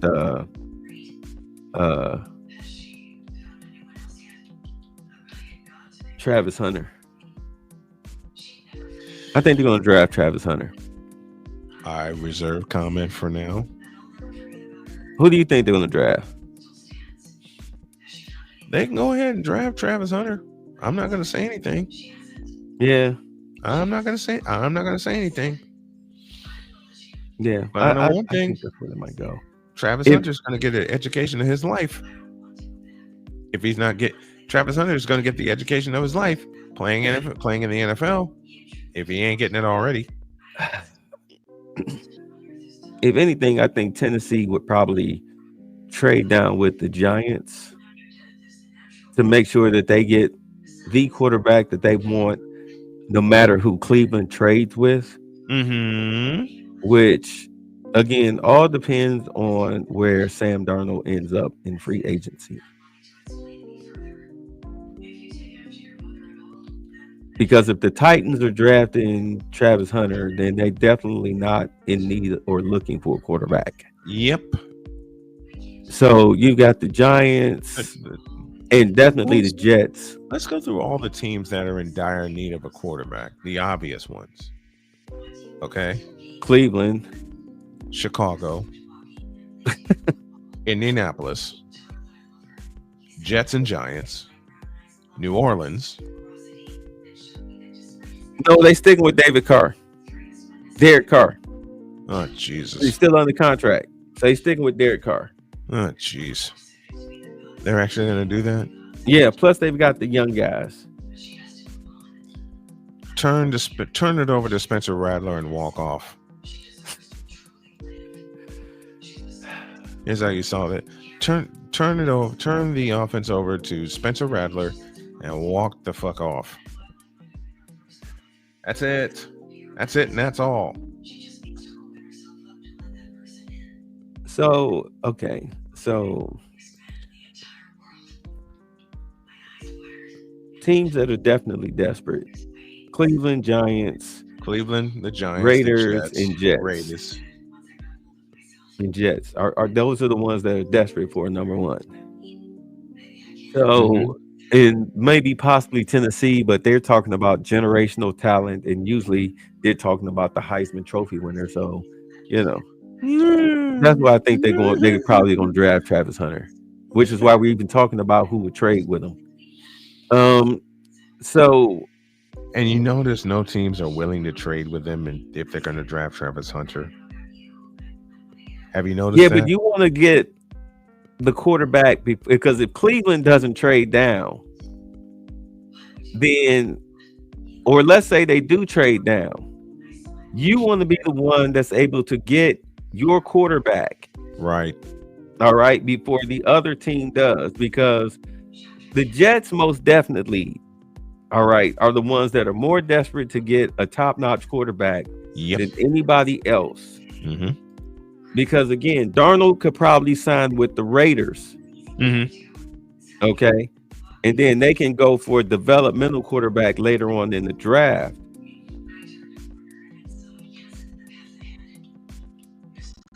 The Giants at number 3. It all depends on if the Jets trade up with Cleveland, the Giants might try to trade up with Tennessee. Yep. Okay. Because they don't want to run the risk of the Jets taking their quarterback. Right. Now, with that voice right there, I know you're gonna touch something you ain't got no business touching. So let's have it. who would be a good fit for the Giants at quarterback between Ward, Sanders, Dart, and Howard? Who in the blue hell wants to play quarterback for the Giants? Well, I mean, shit, you got Malik Neighbors and the other guy Shepard. You know what I'm saying? You got some talent at wide receiver. True. You got an offensive line. The problem is at quarterback. Yeah. I mean, good Lord, Daniel Jones had a good season the first year in this offense. Mm-hmm. Before we don't know what the fuck is wrong with this guy. He guided his team to the playoffs and got paid. That's what's wrong. And then he just quit. He quit. Literally. Literally. He quit. Literally, he went and asked for his release. Mm-hmm. And they were happy to oblige. I mean, god damn. Mm-hmm. So maybe Sam Darnold, you get a veteran quarterback in there. Maybe. Or you might draft a guy. I mean, if you're trying to get the number 1 pick, you desperately need a quarterback. If you don't sign Sam Darnold in the offseason, then who's best to fit your offense? Yeah. Yeah. Is it Ward? Is it Sanders? Is it Dart? Or is it Howard? Howard. I would probably go Howard too. Howard. I would go Howard too. For the Giants, I would go Howard too. Howard or Dart. Will the Thrill Howard would be perfect for the Giants. Hard-nosed kid, guided his team to a national championship. Quick arm, quick feet, can read a defense correctly, and he played all of his eligible years in college, so he knows an offense, can adjust to an offense very quickly. All right, his mental attitude is off the charts. National championship, hello. He would be that quarterback for them. He'd be another Phil Simms. Yeah. Will the Thrill Howard to the Giants. Yeah. Because in all honesty, the Jets would probably go for, if they were to trade up with Cleveland, they would probably go for either Ward or Sanders. Yep. Because that stupid ass 18-year-old kid is, going by what the TV say. You got it. He's probably not even giving any thought to Dart or Howard. Nope. So if I was Cleveland, I'd feel peace. Yeah. If I was Cleveland, I'd feel safe trading with them. Mm-hmm. But again, that depends. Like, let's say if the Raiders sign Darnold, then I'm definitely trading with the Jets. Right. Because then I know the only team that's desperately looking for a quarterback will be the Jets and the Giants, and they're probably not even thinking of Dart. You asked me who would be a perfect fit for the Giants. Who would be a perfect fit for the Jets? Who do you think would be a perfect fit for the Jets? Keep in mind everything that's going on with that team. Who do you think would be a perfect fit for the Jets?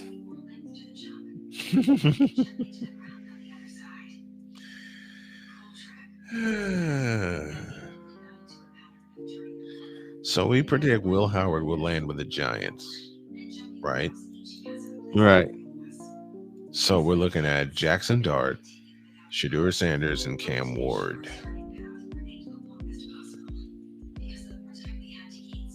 Oh, and possibly Milroe.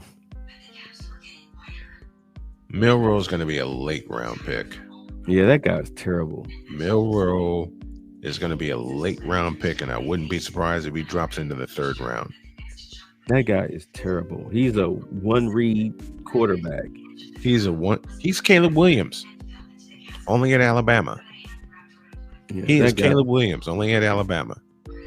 he wouldn't know what a secondary receiver is if you showed it to him on tape. And too scared to do such a thing, right? Yeah. No, thank you. No, you know who he is? He's Jalen Hurts. He is Jalen. Thank you. That's a perfect. That is a perfect comparison. He's Jalen Hurts. Yeah. No, thank you. Jalen Hurts with a little bit more speed. No, thank you. Nope, I'll pass. So, okay, so who do you think is the best fit for the Jets? Given the culture of the Jets, none of these guys. You know what? Let's have some fun, shall we? You know who the Jets would draft just for shits and giggles? Shedeur Sanders. That's what I was thinking. Because the 18-year-old would, Daddy, ooh, get your door. Yep. Please, Daddy. Well, yeah, whatever the Browns want. Daddy's gonna pull the trigger and pick him. Whatever the Browns want, we'll trade. Because for me to make if I'm the Browns, you want to trade my pick, right? You want the number 2 pick, right? Well, what I want to trade slots with you, and I want your second and third this year. Seems fair to me. That's what I want. I want your slot and your second and third this year. Mm-hmm.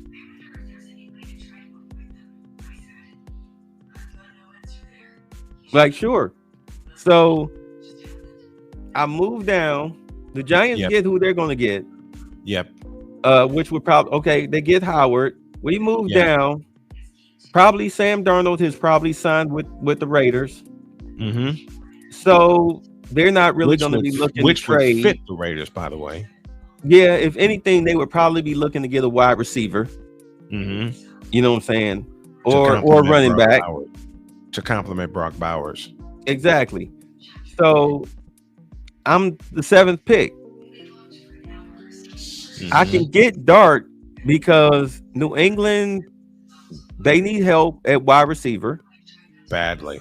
And offensive line, but mainly wide receiver. Jacksonville, let's say they make the trade for Myles Garrett. Yeah. So now we have the 5th overall pick. Mm-hmm. So they're out of so we've got 2 picks. So we would be picking 5th and 7th. Mm-hmm. Depending on whatever Vegas did. So we can get quarterback and left tackle back to back,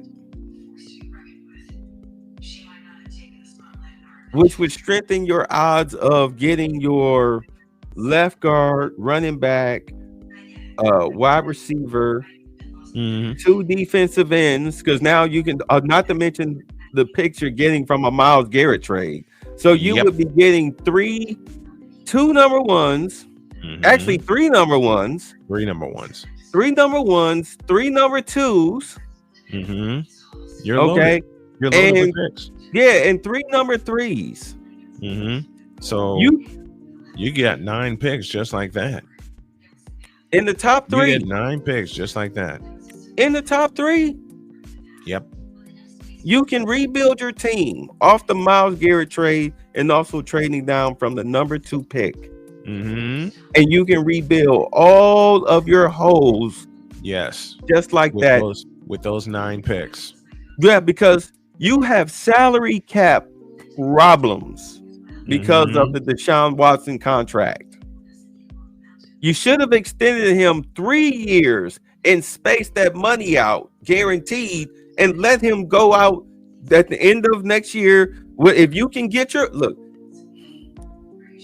the controversy is that, he tore his Achilles the 2nd time, right? Right. Well, he's on video outside of his girlfriend's car, dancing on the side of the road behind the car out in the street in the dirt. Yep. With his girlfriend without wearing the boot. Out wearing the boot. Oops. And then next thing you know, his Achilles tore again, and you supposed to be in the boot for 9 months. 24/7. Yeah, what is this shit? If they find out that you weren't in the boot, which is evidence, when did this happen, Deshaun? He's a dead man walking. Right. Your contract is null and void and you don't get shit. They find that evidence, he's a dead man walking. Yeah, you're done. But the beauty of it is you'll free up some cap space. Serious cap space. Yeah, they so desperately need. So therefore, when you trade Myles Garrett, you're still going to have problems you're going to lose more cap space. So you have to rebuild your team with rookies. You're trying to build a new stadium too? Good luck with that. Right. You're trying to sell the Browns to upper class football fans by moving the stadium out of downtown Cleveland, out to wherever where there's no bus transit that's going to take the fans to the game. Plus, you're raising the tickets. Mm-hmm. So you're calling yourself cutting out the core fan base. Yep. For a more mature, non-violent fan base. Look, with this dome stadium complex. You know what they're trying to do? They're trying to draw a Super Bowl to Cleveland. Right. Because they know the Browns will never make the Super Bowl as a team. So they're trying to draw a Super Bowl to Cleveland as soon as possible. I put it to you like this. If you want the team to be successful, fuck the stadium shit. If you want the team to be successful, these are the trades that you need to make. And then you need to start filling in the holes in order of importance. In order of importance, absolutely. Through the multiple draft picks you should be trading for and going best at position available in position of need overall in order of importance. That requires them to actually do their research for their positions of need and positions of importance. Shit, these websites do I know. But we're using something called logic. They do it for you. I mean, sure, there may be somebody that goes to barbecue state. You know what I'm saying? That might be a Hall of Famer. I mean, let's be honest. I mean, Brock Purdy is a prime example of that. Yes, he is. You know, Tom Brady. You know, Walter Payton. Jerry Rice. You know, Joe Montana drafted in the third round. Phil Simms drafted in the third round. Shit, Dan Marino. I mean, come on. There's Dan the man Marino. Yeah, that was Penn State. You know the messed up part? That was Pittsburgh. Dan Marino's from Pittsburgh. Yeah, Pittsburgh. My bad. You know the messed up part? Pittsburgh ain't even that good of a college football town. And never have been. And they produced a Hall of Famer in Dan Marino. And when it comes to mentioning the greatest wide receivers in NFL history, nobody is saying Mark Clayton and what's the other guy? Yeah, Super Duper. Mark Duper. Yeah, nobody's talking about Mark. Nobody mentions them. But I remember the Marx brothers. Yeah, but we do mention Joe Montana. They were fucking awesome. Yeah. They were fucking awesome. You mentioned Dan Marino more than anybody else on that team outside of Larry Zonka and, you know, the guys that went 17-0, Breesy, Don Shula. Breesy, Paul Warfield. Yeah. Mercury Morris, Larry Zonka. Those guys. You don't think of those wide receivers. At any rate. So, I mean, that's what you do. That's how you sell this team to. This is how you sell this team to Browns fans. Mm-hmm. This is how you sell this team to Browns fans. I mean, sure, people are still, they'll drive to the stadium. I mean, they have no choice. will. It's not like it's going to be in the neighborhood. They will. They'll do it in a heartbeat. They'll come. They'll do it in a heartbeat. But you've got to draft well. You've got to draft well. And the whole thing about it is, because I mean, we are talking Browns here. The whole thing about it is that Kevin Stefanski has finally admitted, he said, you know what, screw it. We're going back to doing things my way. Mm-hmm. Because, okay, like when Deshaun Watson came back from suspension, right? Oh, dear God. Do understand when we had, what is that dude's name? Barrett? Yeah. Garrett, what is that guy's name? The quarterback that's in New England. Brissett. When we had Jacoby Brissett, we were running the offense that we were meant to run. Yes. Power running game, play action pass, little 7-yard outs to the tight end. Mm-hmm. You know what I'm saying? The conservative offense. Occasionally you take a big shot, you run a trick play, and you rely on your defense to, hold the teams off. Correct. But mainly you're relying on Chubb and Hunt to run down the clock and win the game. When Deshaun Watson came back, this was a game against the Saints in Cleveland Stadium where it was like frozen tundra. Absolutely right. The Saints were running the football with what's that quarterback / running back they have? The white guy? Taysom Hill. Taysom Hill was the Saints' leading rusher in that game. I mean, that kid was just running all over us. I'm like, this is a backup quarterback. I think he cracked 100 yards. Yeah. Didn't he? He cracked 100 yards. He was averaging like 7 yards a carry. Mm-hmm. And I'm like, this is the backup quarterback, fellas. And you know what type of offense the Browns were running with Nick Chubb and Kareem Hunt in their prime? The Browns running game in their prime. Do you know what type of offense they were running? A 3-wide passing game with Deshaun Watson, fresh off they were running the spread. And everybody was like, what the fuck are they doing? Exactly. And we thought that it was coaching, and really it was coaching because apparently Deshaun Watson told them that this was the offense that he was comfortable in. Mm-hmm. And I'm like, but the Browns wide receiving core the offense is not built for that. No, it's not. It's not built for that. But turns out that Deshaun Watson was, quote unquote, calling the shots on offense. Good luck. This is why when he went down and what's that guy's name? Joe Flacco came in. Mm-hmm. Joe Flacco was winning games. Yes. Joe Flacco was winning games. They just took too long to sign him. Mm-hmm. I mean, you saw that Browns 49ers game. I did. It was like Browns quarterback was atrocious. That quarterback play was atrocious. It was atrocious. Awful. Like, good Lord, like y'all lost to this guy.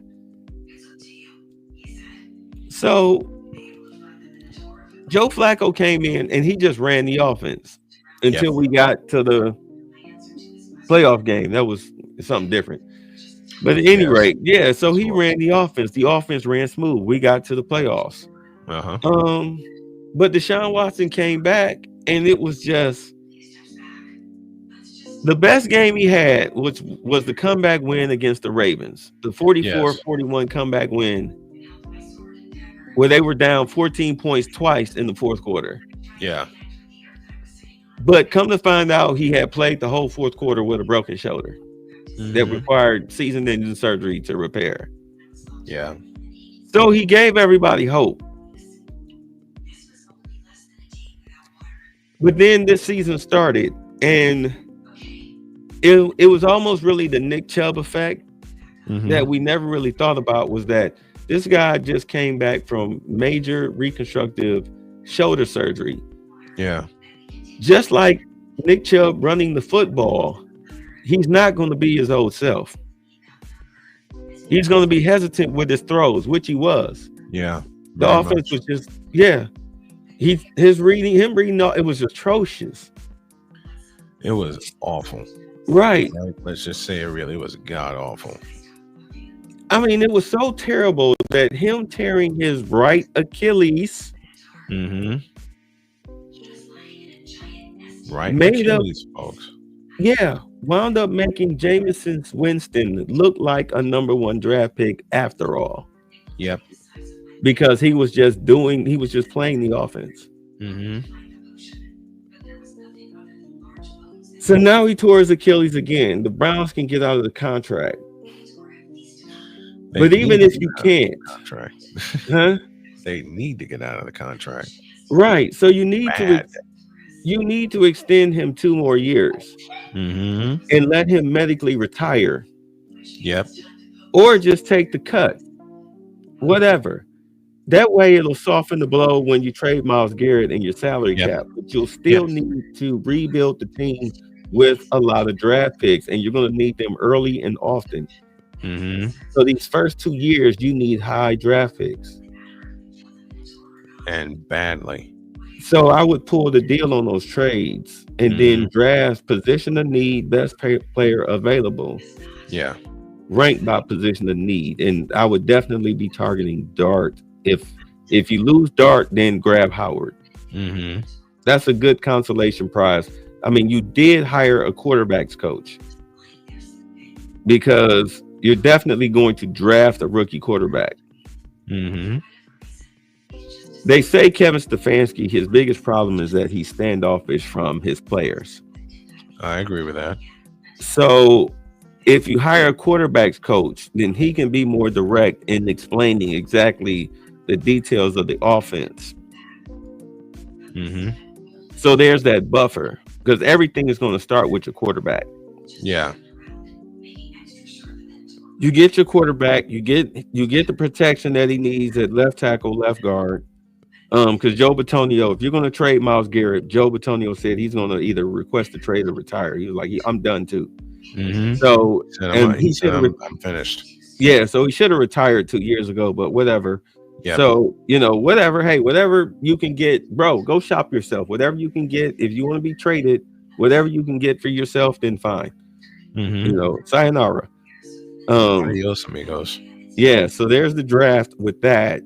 Like, you'll probably get that. If you get to 3 draft picks in the second round, then go ahead and get one in the second round. Mm-hmm. The higher the draft picks, the better the player, right? Yep. Right. So supposedly, if you go by ranking, agreed. Stop trying to outsmart everybody.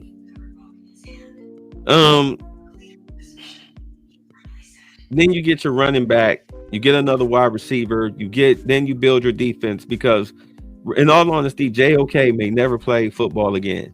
Right. And that was like your Micah Parsons of your defense. Mm-hmm. So get your defensive ends quickly, and then look for that linebacker spot. Right. What you should be able to get in the 3rd round. Mm-hmm.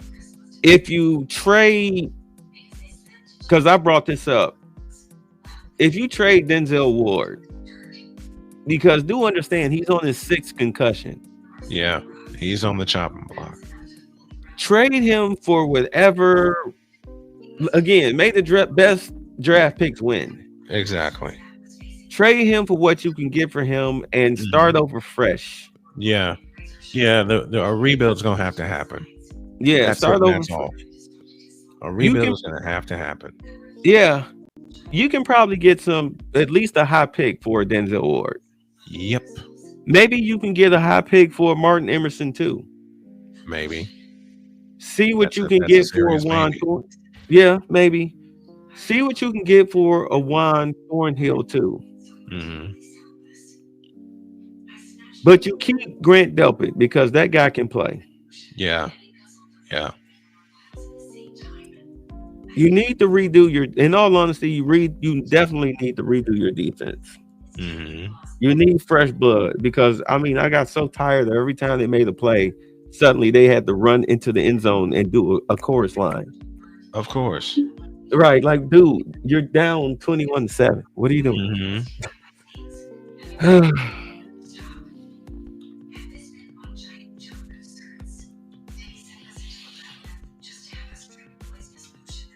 No, the biggest issue is do you trust Andrew Berry to make the pick?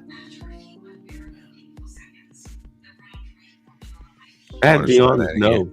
no. Want to try that again? What's To the be honest, question? no. Hell To no, be you honest, don't. to Hell be no, honest, you no. don't. I was calling for, in all honesty, I would rather hire Joe Douglas, Yep. the Jets' former GM, Mm-hmm.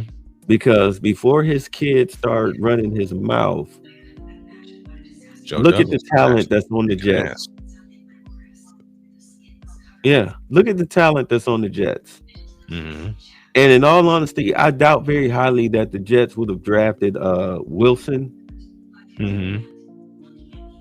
because they kept saying that it was this one throw that he made, this where he rolled left and threw deep, typical little rollout play. Yep. Somebody was impressed with that and decided to draft him Mm-hmm. with the number one pick. And we're like, What? who made that choice?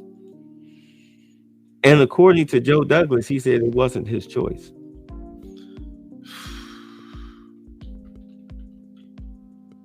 Oops. But that guy has an eye for talent because the Jets are very talented. Mm-hmm. What do you do? Robert Saleh still would have had his job if they hired a real offensive coordinator and not I agree. I agree with that. Aaron Rodgers' friend. But Robert Saleh is where he needs to be. Yeah, he needed to get out of there. He needed to go back to Frisco.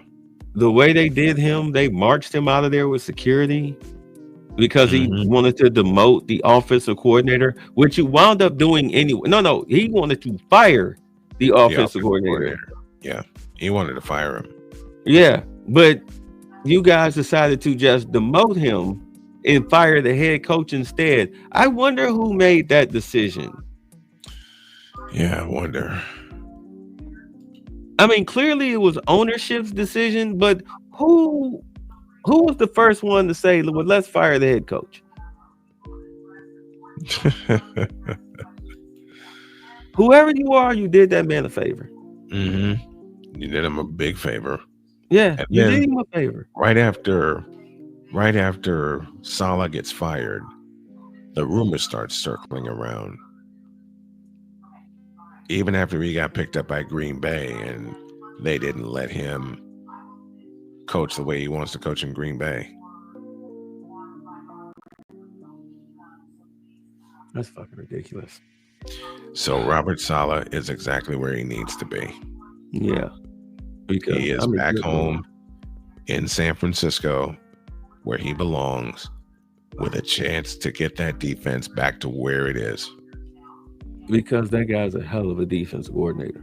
He most certainly is. I'm surprised that Green Bay didn't keep him. I thought that's what they were going to do. It's Green Bay. Man, I've been like, look, what do you need? Once again, it's Green Bay. I mean, it's like, if I'm Green Bay, I've got him on the staff. Like, hey, look, I hired you. I brought you on the staff for you to observe, how we run our defensive meetings and evaluate some of our players and tell us, or tell me, the GM and the coach, how you can fix this. Because this guy sucks. So, I mean, that's the mission, right? Mm-hmm. Because he is one of the best defensive coordinators in the league, right? I mean, look how the Jets fell apart when they fired him, thinking that he was the problem. Fell right down to the ground. Yeah. I mean, how dare... What's that wide receiver's name?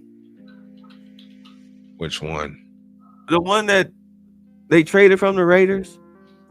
Devontae Adams. How dare Devontae Adams sit there in his first Jets game and then have the nerve to talk about our attitude? Motherfucker, they just fired they security marched our head coach out the door. Whose fault it's not. They scapegoated him. You just now getting here. He was a walking scapegoat when he took the job. You're Aaron Rodgers. Let's be totally real here. Let's be totally real. He was a walking scapegoat when he took the job because it's the New York Jets. End of story. Are Aaron Rodgers ass kissing buddy? Mm-hmm. And you're sitting up here acting like, because you're listening to him, you are calling yourself trying to assess the problem with this team. Yep. You're an outsider looking in. Mm-hmm. You don't know what the fuck is going on. Why don't you ask around first? Why don't you get a real feel of what's going on? But you and I have said it all the time about different teams. That would be too much like right.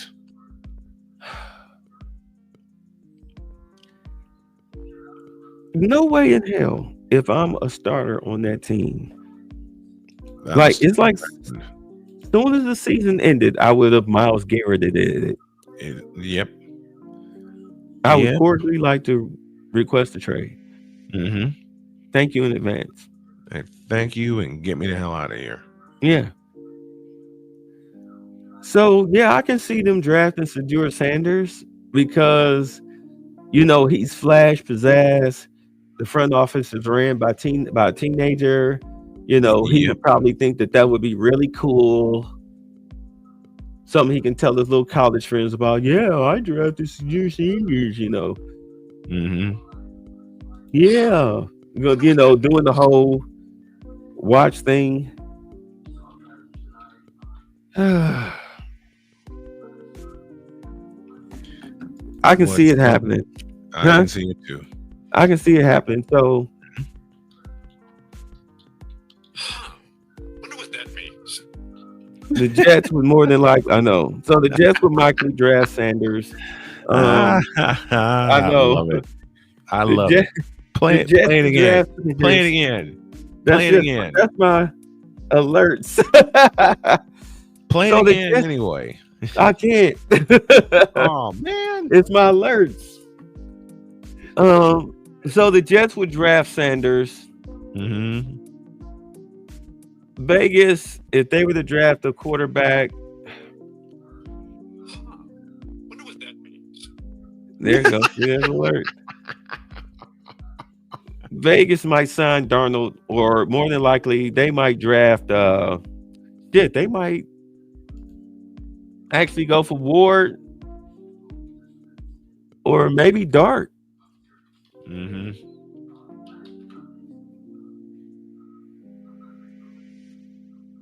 Shit. Exactamundo. I mean, we're spitballing the draft here. We're talking NFL, but it's like, mm-hmm. I mean, we're just trying to figure out the board here. As far as the top 4 quarterbacks, yeah. Good luck. Yeah, I mean, I gotta say it real. Good luck. Yeah, the wild card, in all honesty, is Darnold. Yep. Never thought I'd say that aloud, but the wild card is Darnold. Where is he gonna go?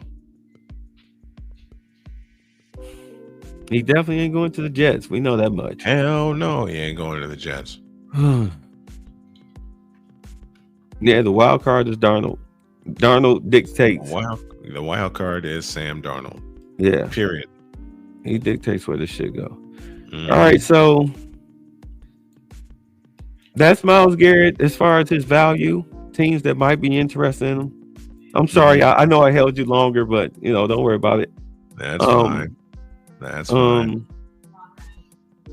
Yeah, that's my prediction for as far as how the Browns are going to come out of this, as far as some of these other teams too. All right, let's get out of here. Yes. Thanks. I'll talk to you later. Hey, man, thanks for having me. I appreciate it. No problem. Peace. See ya. I'm not Captain Saberhole. No, real no. I'm not Captain Saberhole. Yeah, no. Look, I'm not like this in the slightest. I'm attracted to intelligent chicks to think righteous.